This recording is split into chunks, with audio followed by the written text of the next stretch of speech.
2 0 turns. Same price on the showroom floor. Same engine bolted to both. Often the exact same hydros underneath. And in about 10 years, one of them is still cutting your lawn every Saturday, and the other one is sitting at the dealer with a repair bill that costs more than it's worth. Here is the part nobody in that showroom will tell you.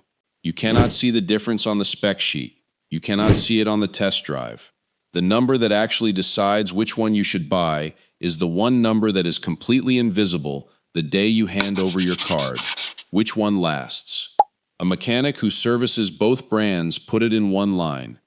On paper, these two are twins. In the shop 10 years later, they are not even close. So today we settle it. Cut quality, deck, engine, hydraulics, comfort, price, head-to-head, Scag versus Bobcat.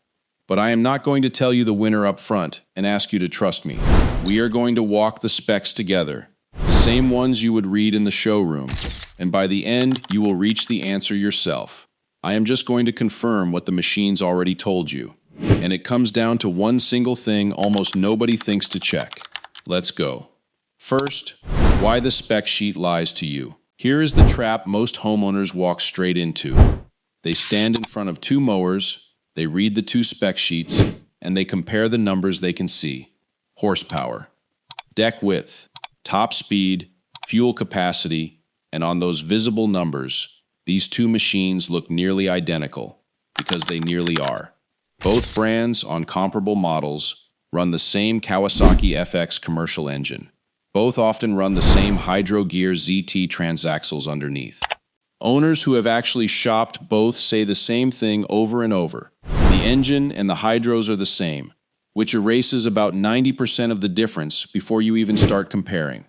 So if 90% is identical, the entire decision lives in the 10% that is left over. And that 10% is exactly what the spec sheet is worst at showing you, because it is not a number you can read, it is durability. Which parts wear out, how fast, and whether you fix them cheap or replace them expensive. That is the whole game, not the numbers on the sticker. The parts that fail after the sticker is long gone. Think about that. Two buyers read the same specs, conclude it is a coin flip, and buy on price or color, with no idea the actual decision was never on the sheet they were reading. So let's count down the things that actually decide it, from the ones that barely matter, down to the one that decides everything. Number 5. Comfort. It matters less than you think, and Bobcat wins it.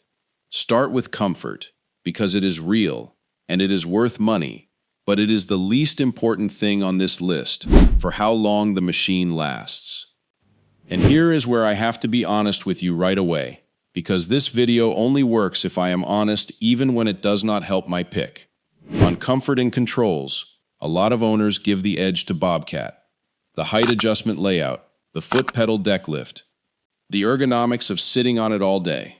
Owners who have run both back-to-back have called the Scag setup cramped and genuinely tiring, and said the Bobcat blows it away on the controls.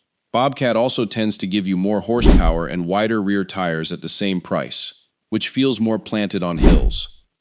So if this came down to how the machine feels in the first hour, Bobcat has a legitimate case.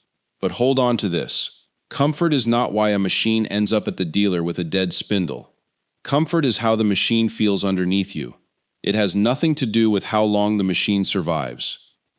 Feels good and lasts long are two completely different questions. Keep that in your back pocket. Number 4. Cut quality. Closer than the fanboys admit, and it splits by your grass. Everybody argues about cut quality like it is a knockout blow. It is not. It is closer than either camp wants to admit. Scag's Velocity Plus deck has a legendary reputation, and it earns most of it. But owners who have run both say Bobcat's newer Air FX closed the gap hard. One called it a huge improvement over the old design, and said in clean turf grass it cuts equal to the Velocity Plus. Equal. Not close. Equal. So where do they split? In the ugly stuff. In thick, wet, overgrown growth. The bahia, the crabgrass, the johnsong grass, the stuff that bogs a lesser mower down and leaves stragglers behind. The Velocity Plus pulls back ahead. Its baffle design lifts and cuts heavy, tangled grass cleaner than the AirFX manages. So read this category off your own lawn, not off a forum argument. Clean, healthy turf? Basically a tie. Buy either and be happy. Constantly fighting thick, weedy, wet grass? Scag's deck takes it. But look at what just happened again. Cut quality did not hand you a clean winner either. That is 2 categories in a row where the visible, obvious stuff comes out close, or even leans Bobcat, which is exactly the point. This is why the spec sheet cannot decide this purchase for you. Now it starts to separate. Number 3, the engine and hydraulics. The scary repair bill and why it's usually a tie. This is the one everybody is quietly afraid of. The engine, the hydraulics, the $2,000 repair that ends a machine's life. And here's the twist that catches people off guard.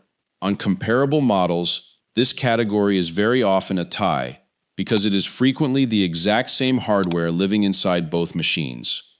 The Kawasaki FX is a genuine commercial engine, not a budget engine wearing a commercial badge.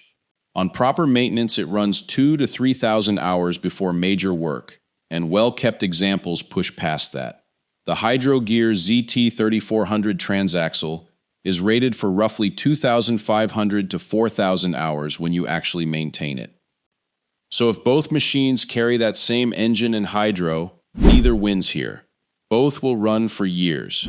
This is not where your decision gets made, no matter how much it scares you walking in.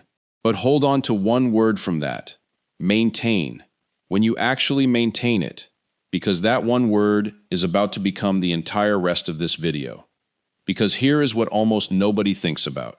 The difference that matters is not the brand stamped on the transaxle. It is whether the unit is the sealed residential type or the serviceable commercial type. The cheap sealed units, owners report failures starting as early as the 250-hour mark. And here is the killer part. When a sealed unit goes, you do not repair it. You cannot.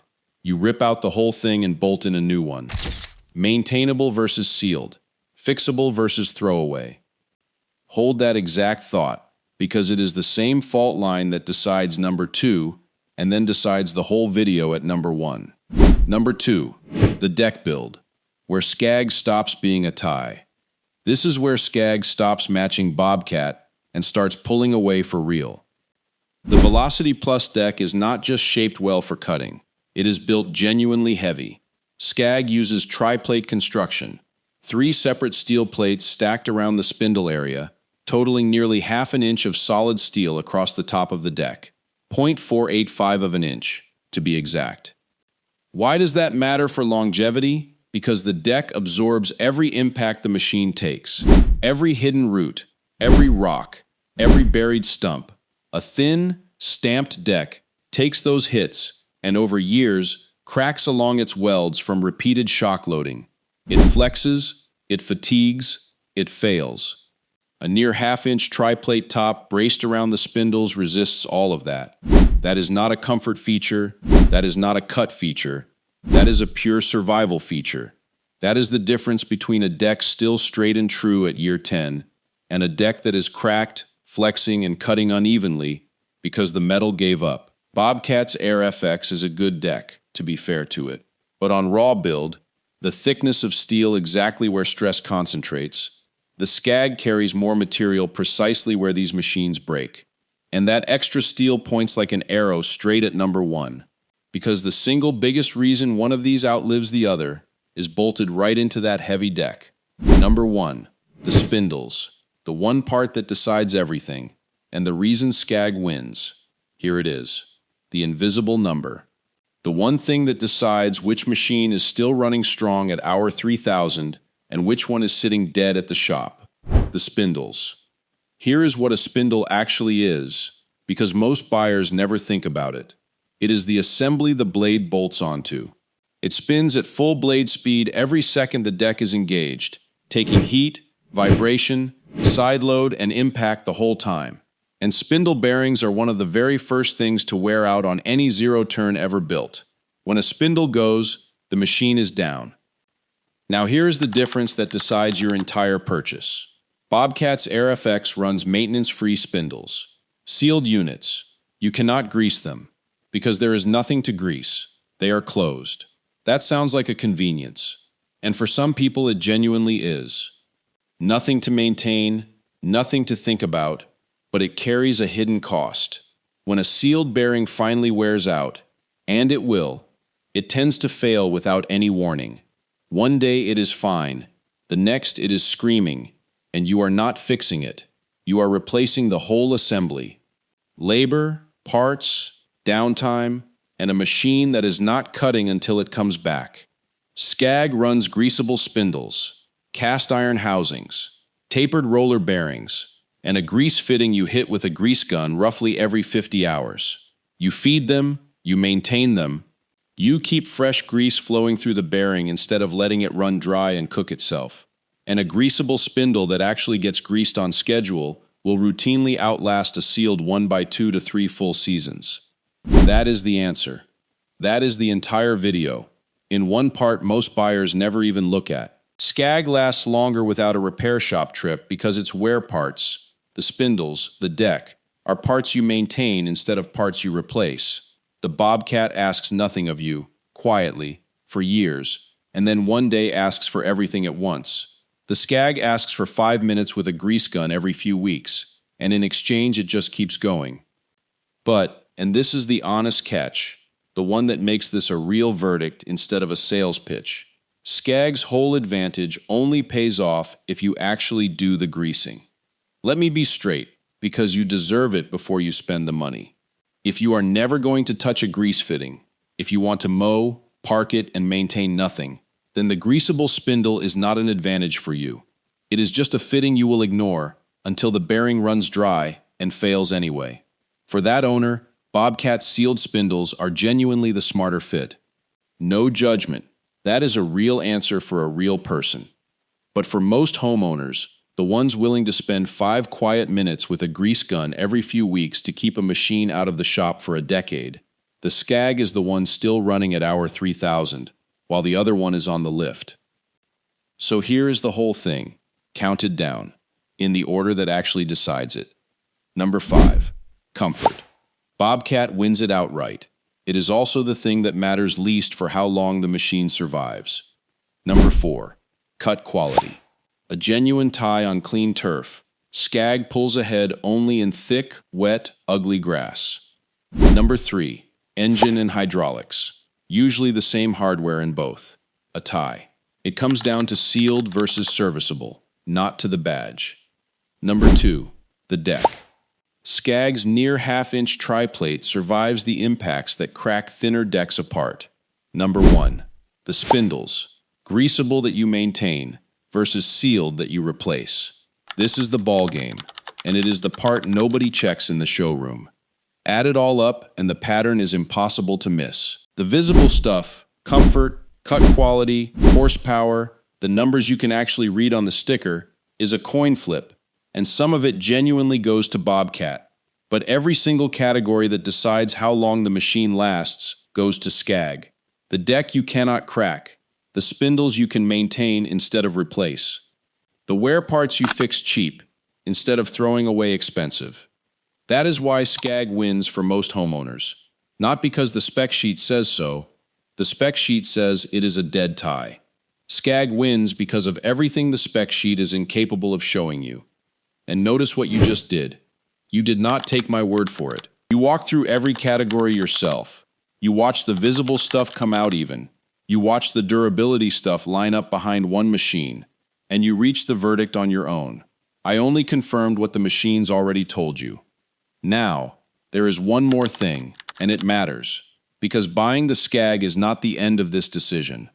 It is the beginning of a new one.